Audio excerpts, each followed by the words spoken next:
Okay, let's go.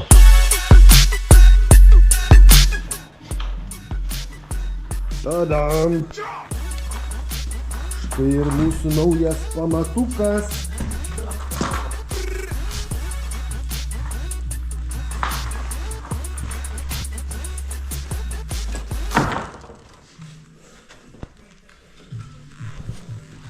Na ką, pradėsim rinkti atraminę sieną. Susirinksim sieną pagaliau.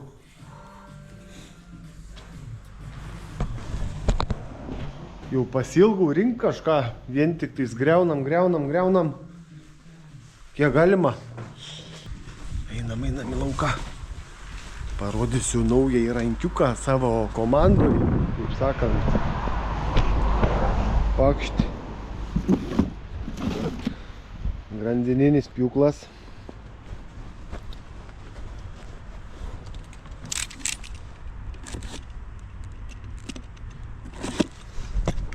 Šitą pjūklą pirkau specialiai, kad pasilengvint darbą rąstų išpjaustymo, nes iš tikrųjų su jokiu kitu įrankiu nepaeina. Nėra galimybės lengvai išimti fragmentų. Tai va, apsipirkau. Užsisakiau, pigiausias variantas buvo varliai. Ir labai greit tarp kitko suorganizavo. Vieną dieną užsakiau, kitą dieną užvakar vakare užsakiau, tai vakar va pralaukiau. O šiandieną jau įrankiukas mumis objekte.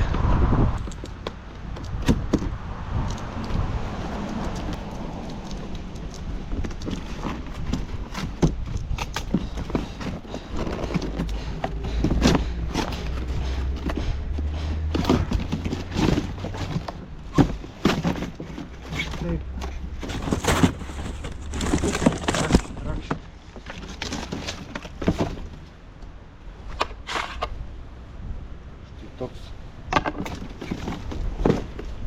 ratas.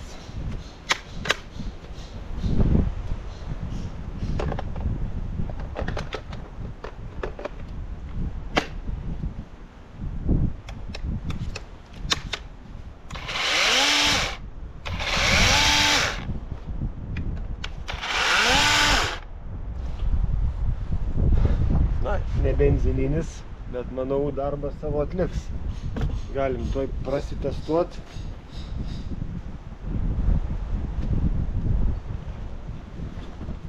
Einam, pratestuosim, padarysim test drive'ą.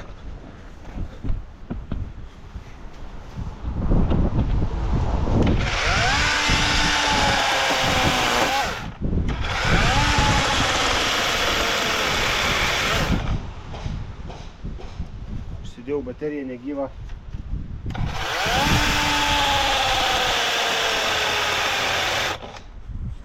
Nu žodžiu, nėra čia ką testuot, kai jau pjaustysim rąstus, tada pažiūrėsim, kiek iš čia verta savo pinigų. 177 euriukai.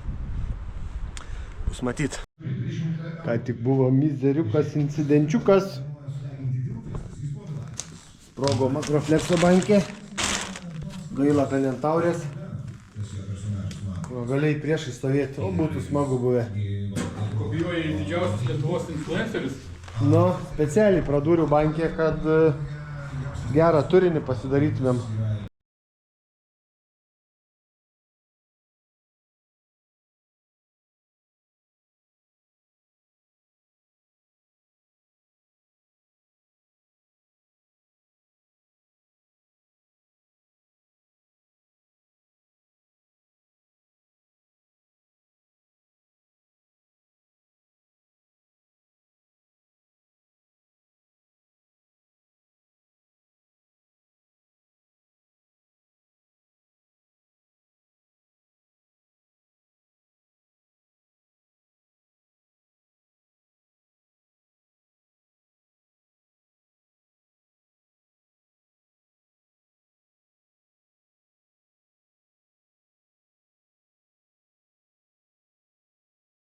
Su šitą velniavą dabar tenais guldysiu brusą, tai užsipurkšiu klijais dėl sandarumo, kaip sakiau, dėl laikino sandarumo, kad nepraputinėtų vėjas.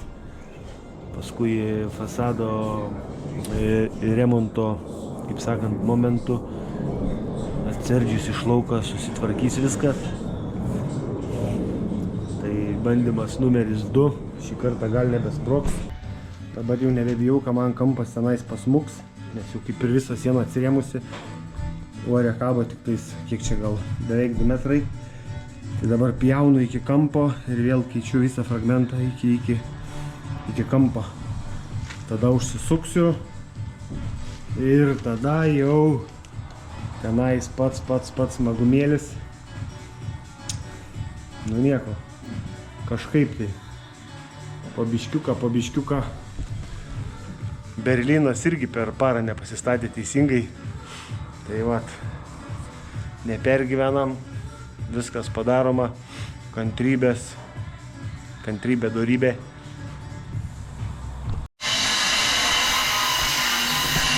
Žiūrėkit, kokie fragmentai lenda. Kažkada buvo degintos medienos fasadas. Čia ar degintas, ar čia kažkom teptas. Neaišku, gali pasakyti tik senoliai. Įdomus reikalas. Ką, einam tolyn. Namo kampas išorinis. Kabėjo tiesiog namas ore. Kitaip nepavadinsi. Dabar turiu progą papasakoti vieną tokį labai įdomų dalyką, kas liečia rastą ir apatinio rasto būklę, nustatymą rasto būklės. Tai dažnu atveju vis tiek būna renovuojama iš išorės, tada jūs atserdot seną fasadą, randat ten biškį pakirmėjusią rastą, pakrapštot, ir galvojat, kad su juo viskas yra gerai ir galbūt nusprendžiat jo nekeisti. Tai va dabar pažiūrėkit, kaip yra iš tikrųjų realiai. Tai va, šitą rastą išlupau iš šitos vietos. Tai va, rasto išorė kaip ir pamanoma. Kaip ir atrodo viskas čia gerai, gal koks centimetras ar 2 pakirmyje. Bet rasto vidus, pažiūrėkit, čia yra vidinė rasto pusė.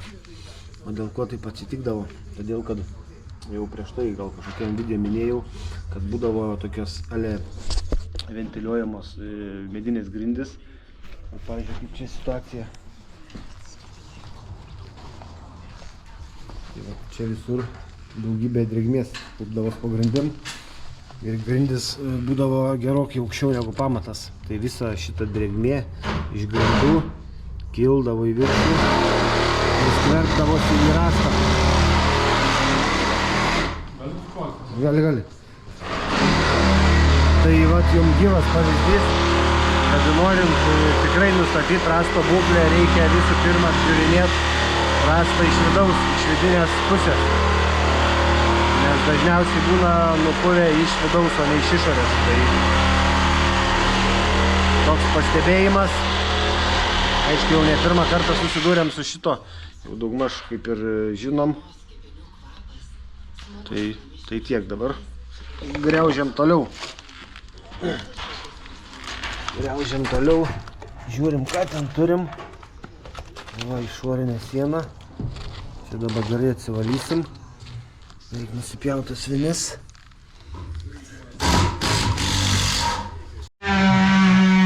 Pažiūrėkit. Sapas. Dar pastebėjau filmuojant šitą lempą. Kažkodėl mirksi. Pavyzdžiui, šitą LED lempą nemirksi. Ant baterijos devals lempa taip pat nemirksi. O šita bėga tokios linijos filmuojant. Gal koks kietakaktis elektrikas paaiškint, kas čia per fenomenas. Labai susigaudau, biškį trukdo filmuot. Gal netgi žiūrint erzina. Bet negi dabar lempą keist. Nežinau, kaip sako. Nežinau. Na va, sutrukdė užsakovę reportažą apie naują senikę. Tai pačiu laiku paskambino, nes reikėjo biškį duris pastumti. Tai spėjo, žodžiu. Tai pastumėm duris į kairę pusę. Palikom ten daugiau vietos prie kamino, kad galėtų kokį nors foteliuką pasistatyti. O čia šitoje vietoje turi tilpti ūkinę spintą. Tai staigiai pakoregavom. Dalį senikė surinkom. Dabar galiu pasiskolinti keletą statramščių. Jau šitų nebereikia. 1, 2, 3, 4. Statramstis nebereikalingas. Tai pasiremsiu šitą kampą. Ir ką, smagioji dalis. Tai tas devaltukas, grandininis pjūklas. Nepaėjo man su juo. Galvojau nusipirksiu, nes kad būtų patogu. Galvoju ten atsigulęs pjausysiu, kad nebūtų laido šalia. Bet per mažai sveikatos, per mažai apsukų. Žodžių vargas, tai grįžtų prie laido. Tai su šito einasi 2, gal netgi ir 3 greičiau. Nes turiu dabar horizontaliai visą šitą liniją išpjauti. Bet pjausiu per 2 dalis iki pusę ir paskui sekančią pusę, kad nepasadins šitos namo pusės.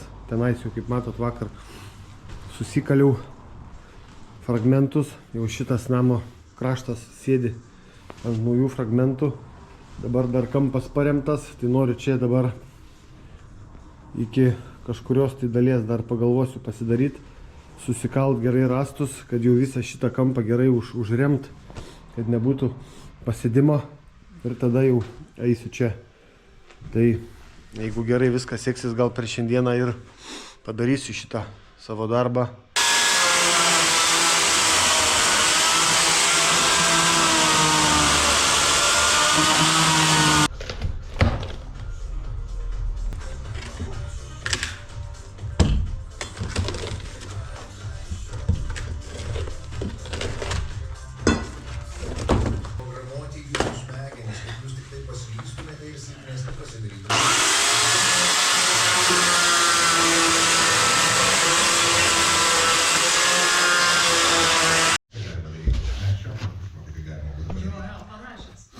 Štai ir bus gražus naujas kampas. Reikia tik susluoksniuoti iki galo.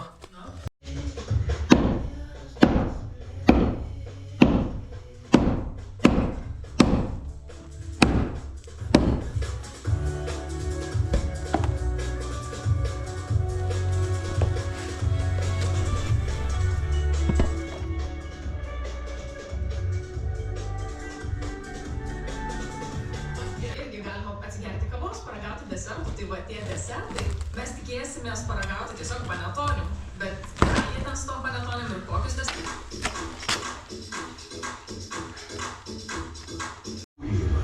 Ugnis ir telefonas. Gruodžio 19. Žaislų pradėja.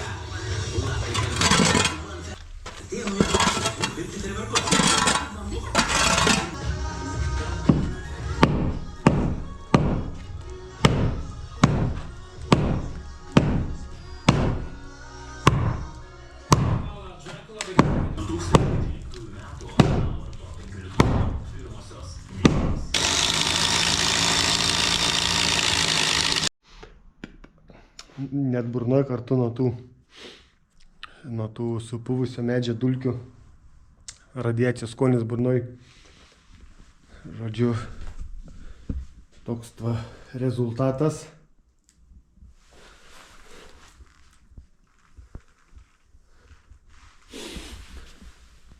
Dabar čia liko tas galas ir čia. Ir bus viskas su tais rastais, o jetau jau galės tada pradėti normalų darbą, ruoštis grindims, keisti santechniką, išmontuoti seną. Iš tikrųjų sena yra jau išmontuota, vakar išmontavom, prasikasim trasas, paklosim naują, išsimatuosim kaip į 2 aukštą prisivesti. Į 2 aukštą sanmazgą reikia vertikalų vamzdį 110 pasikelt, tai jau tokie biški švaresni darbai. Jau galės ir į aprangą švaresnį šokti. Dabar žiūrėkit, kaip atrodo visas baisulis. Šiaulių baisulis. Tai va, tokie reikalai. Ką važiuojam, pasistiprinsim ir pratęsim.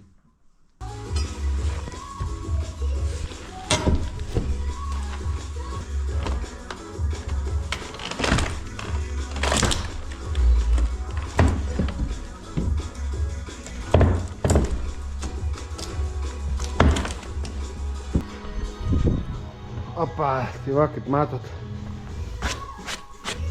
špjausto iki sveiko rasto. O reikalų tikrai yra, patikėkit, iki sveiko rasto išpjaut. Sunku dar pjaut, grandinė išilgai nenori kabinti. Čia žaidimas, tai vien tą pjūvį kokią valandą, galvoju, atlikinėjau. Tai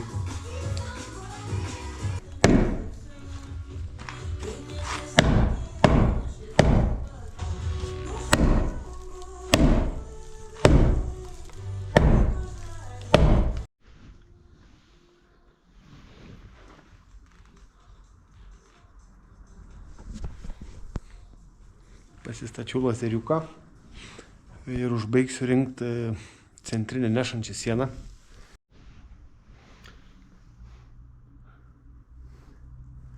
Na, pradžią pasidariau, rytojaus darbams įžanga. Rytoj laukia Saramikė. Saramikiai brusai guli čia. Tai apie Saramikę papasakosiu rytoj. Kaip mes ją sutvirtinam, kaip suklijuojam, kokiais klijais suklijuojam. Dabar norit parodysiu mūsų buvusią laiptinę. Taram, vat štai klojinukai. Čia užbetonuota skylė. Buvo laiptinė, nebėra laiptinės. Vienas mūsų sekėjas sako, galėjom stulpą palikti su, ta prasme, įkurtuvėm. Na, būtų čia tikrai neblogas variantas, bet dėja nepalikom. Tai jeigu labai reikės, pastatysim dar vieną tą stulpą. Tai va, žodžiu, skylės nebeturim. Tie, kurie neseniai pradėjot mumis stebėti, jaučiu galvojat, kad tie tais griauti ir te moka daugiau nieko, nes iš tiesų griauna ir griauna. Iš tikrųjų tai ne. Mokam ne tik tai griauti, bet mokam ir statyti. Tai mūsų stiprioji pusė vis tiek yra karkasiniai namai, kaip bebūtų. Tai va dabar tą progą biškį pasidalinti po vieną mazgą, truputį teorijos. Sakykim, kas liečia santvarą. Jeigu jūs turit kažkokį tai tarpatramį, didelį tarpatramį ir turit daug vietos, sakykime, virš lango iki perdangos, tai santvaros, kad laikytų didelės apkrovas, gaminamas dažniausiai santvaros principu, tai su įstrižais spyriais, tai padidinant jų, kaip sakant, nešančią galę. O jeigu jūs neturit daug vietos virš santvaros, arti virš santvaros iki perdangos yra arti perdanga, tai tada jau reikia biškį ieškoti kitų sprendimų. Tai vat, būtent šitą situaciją turime mes dabar. O dabar čia yra tarpatramis 3,60 m. Mes iki perdangos turim labai nedidelį atstumą. Neturim kur daryti galingos santvaros. Tai būtent šito atveju 3,60 m yra tokia riba, kai dar galima kažką daryti, klijuoti savo rankom. Jeigu tenais jau 4,5 m, 5, tada jau vėl visai kitos taisyklės. Tai dabar papasakosiu būtent apie mūsų atvejį. Turiu brusus, čia yra brusas 2, 45 ant 45. Klijuosim 3 į krūvą. Suklijuoti mums jiems į krūvą reikės poliuretano klijų. Puikiai tinka šitas variantas. Labai gerai klijuoja, greitai veikia, turi tokią biškį plečiančią galę, užpildo ertmes, žodžiu, klijuoja stipriai. Tada reikės varžtų. Varžtai gerai būna plačia galva, nes, va, pavyzdžiui, kaip pavyzdys šitą gegnę, tokia matot, sraigtą susisukusi, tai mums reikės sutraukti į krūvą. Paprasti varžtai su įleidžiamą galvą to nepadaro, tiesiog lenda gilin. Tai dabar užsinešu klijų, dedu į krūvą, traukiu varžtais, papildomai sušaudau su pistoletu 91 ir jau kai turėsim sąramą, kelsim į viršų. Tai kimbam į darbus.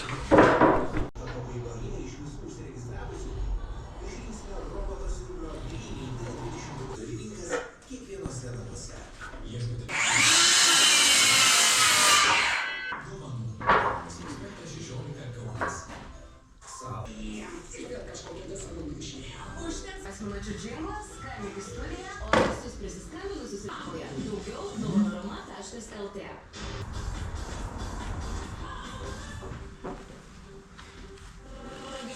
Anksčiau pirkdavau dideliais įpakavimais, bet tikrai neverta, nes nuo objekto iki objekto realiai visada sudžiūna, keliauja į šiukšlinę. Tiesiog reikia pirkti vienam projektui įpakavimą daugmaž tokią, kokią reikia.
Jeigu turėtų dar didesnį tarpą, ramiai reikia, sakykime, dar daugiau apkrovos, kad laikytų, tada galima dar paskui į krūvą traukti ilgastregiais, gręžt skylės ir veržti su veržlėm, bet mūsų atveju pakaks, kaip sakant, per akis.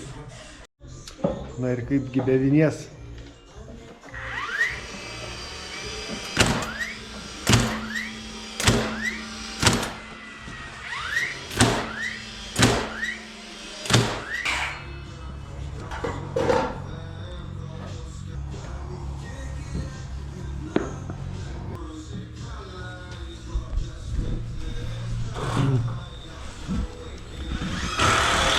Reikia pasižiūrėti rėvės.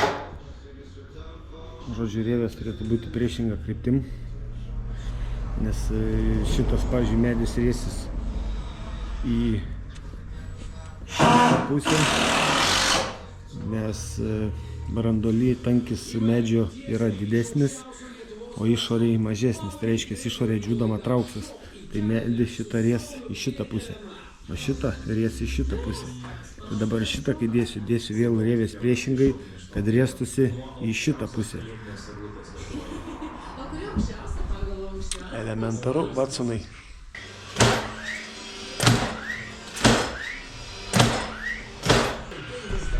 Nu vat, turim tokį žvėrį brusą.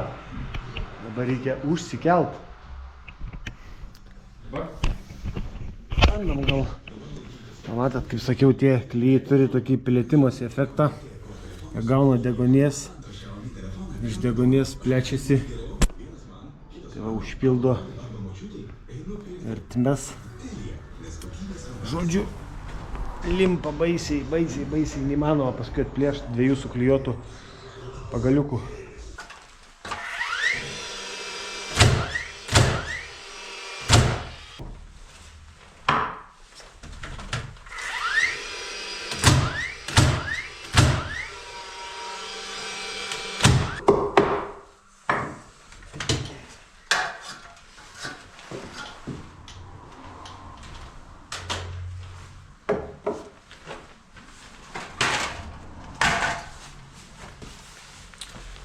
Tai va, buvo paskutiniai šūviai į mūsų sieną, naują atraminę sieną. Va, šitą sieną pakeitė seną supuvusią sieną. kuri neturėjo nei pamato, nei pagrindo, buvo visa nupuvusi, nors laikė visas perdangos sijas, kaip ir buvo, kaip sakiau, nešanti siena. Dabar surinkom normalią sieną, kuri ilgai ir nuobodžiai stovės. Siena ant pamatuko, kaip priklauso. Pagal naują išplanavimą čia susijungia svetainė su valgomuoju. Kaip matot, sąrama.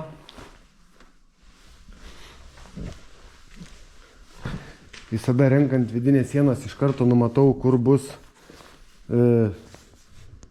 sienos įsikertančios į šitą sieną kaip pavyzdys.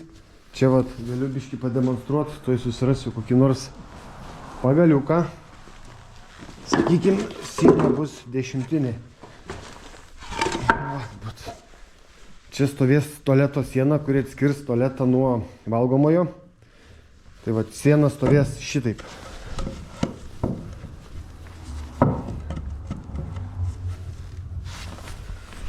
Ir iš karto, kaip mato, turi vidinį kampą.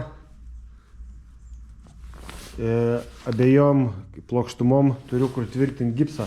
Tai visada pasidarau iš karto tokias vietas. Tai viena siena, čia va antra siena.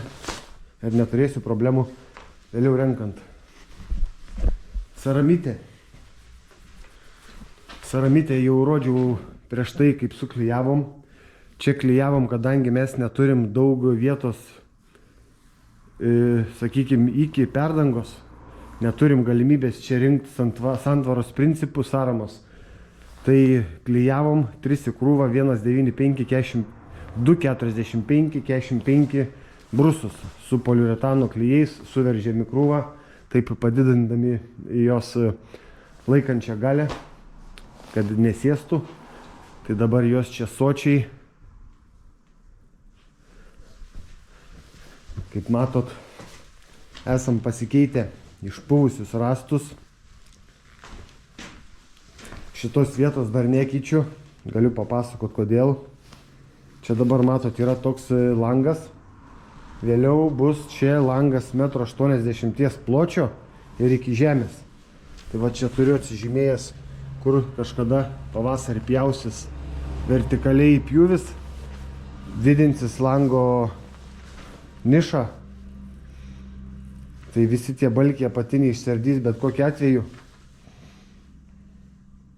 Tai todėl dabar aš čia nieko nedarau, tiesiog paliekam. Dabar dar vienas labai svarbus momentas. Čia mes turim dabar laiptinę suformuoti. Mums reikia išpjauti šitą perdangos siją. Norint jį išpjauti, lipam į viršų, parodysiu, kas ten per reikalai.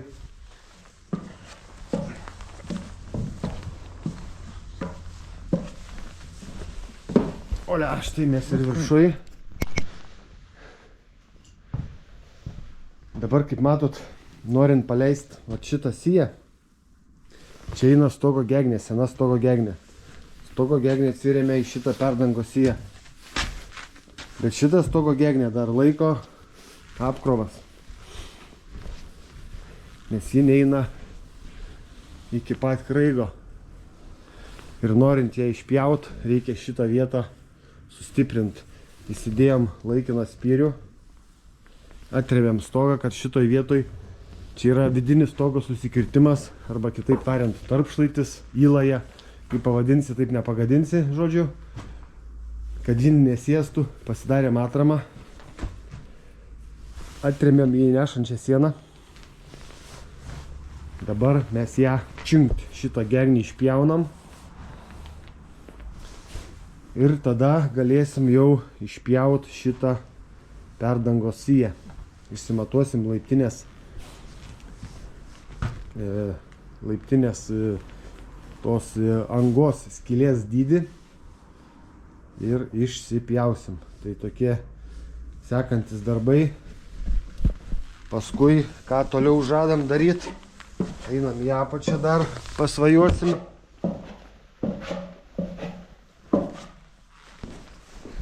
Dabar čia buvo sena santechnikos trasa. Tai mes ją visiškai panaikinom. Buvo fekalo trasa Mes ją pašalinom. Tenais apačioje yra įvadas. Dabar čia turėsim vieną sanmazgą ir šitoj vietoj antram aukšte sanmazgą. Tai dabar mūsų planas yra išsivedžioti čia fekalo vamzdžius. Tai unitazas, kriauklė, dušas. Čia vidiniai sienoj, šitoj vidiniai kertančioj sienoj bus stovas į antrą aukštą. Tada susitvarkyti, ten apačioje yra sklepas, paskui gal nusileisiu, parodysiu, eina vamzdis į virtuvę. Tai tas vamzdis irgi toks senas jisai. Tai žiūrėsim, pakeisim ko gero, nes irgi. Ir ką, tada bandysim atsivežti smėliuko, nes reikia susipilti smėlį, išsilyginti, susitrambuoti ir ruoštis dėti polistirolą. Na, o šiam video, manau, užteks. Tai planas aiškus. Na, o dabar atsisveikinu. Kam patiko, spauskit laiką. Kam nepatiko, galit ir nykštį į apačią paspausti. Niekas už tai jūsų neteis. Visi turim nuomonę. Tai ačiū, kad žiūrėjot. Ir iki greito.